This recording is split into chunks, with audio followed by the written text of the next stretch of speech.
আজকে আমি চাউমিন বানাবো। সন্ধ্যা হলেই মনে হয় কি খাই। তাই ভাবলাম আজকে বাড়িতে চাউমিন বানানো যাক।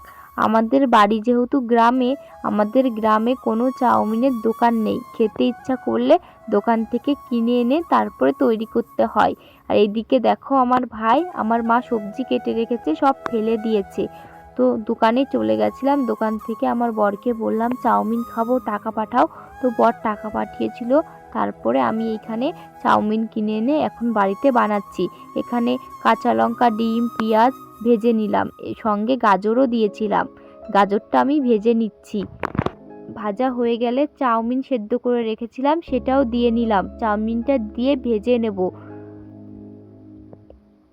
ভাজা হয়ে গেলে হলুদ, লবণ, চাউমিন মশলা দিয়ে ধনের পাতা দিয়ে নামিয়ে নেব।